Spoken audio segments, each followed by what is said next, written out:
ಕರಾವಳಿ ಭಾಗದಲ್ಲಿ ಇತ್ತೀಚೆಗೆ ಬಿಸಿಲು ಹೆಚ್ಚಾಗಿದೆ. ಈ ಒಂದು ಬಿಸಿಲು ಸಾಮಾನ್ಯವಾದಂತಹ ಬಿಸಿಲಲ್ಲ, ಇದು ಎಲ್ ನಿನೋ ಪರಿಣಾಮವಾಗಿದೆ.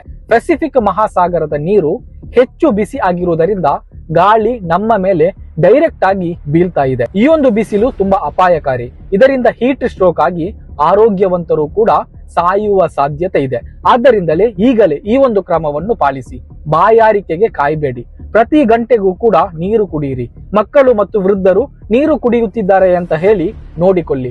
ಬೆಳಗ್ಗೆ 11ರಿಂದ ಮಧ್ಯಾಹ್ನ 3 ಈ ಒಂದು ಸಮಯ ತುಂಬಾ ಅಪಾಯಕಾರಿ. ಸಾಧ್ಯವಾದಷ್ಟು ಮನೆಯೊಳಗೇನೆ ಇರಿ. ಕಪ್ಪು ಬಟ್ಟೆ ಬೇಡ, ಹಗುರವಾದ ಬಿಳಿ ಕಾಟನ್ ಬಟ್ಟೆಯನ್ನು ಧರಿಸಿ. ತಲೆನೋವು, ಮೂರ್ಛೆ, ವಾಂತಿ, ಒಣಚರ್ಮ ಇದು ಹೀಟ್ ಸ್ಟ್ರೋಕ್ ನ ಲಕ್ಷಣಗಳು. ಇವು ಕಂಡು ಬಂದ್ರೆ ನೆರಳಿಗೆ ಕರೆದುಕೊಂಡು ಹೋಗಿ ದೇಹ ತಂಪಾಗಿಸಿ. ತಕ್ಷಣ ಆಸ್ಪತ್ರೆಗೆ ಕರೆದೊಯ್ಯಿರಿ.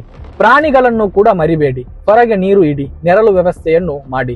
ಈ ವಿಡಿಯೋವನ್ನು ಮೌನವಾಗಿ ನೋಡಬೇಡಿ. ನಿಮ್ಮ ಕುಟುಂಬ ಹಾಗೂ ಸ್ನೇಹಿತರ ಜೊತೆ ಹಂಚಿಕೊಳ್ಳಿ. ಒಂದು ಶೇರ್ ಒಂದು ಜೀವವನ್ನು ಉಳಿಸಬಹುದು.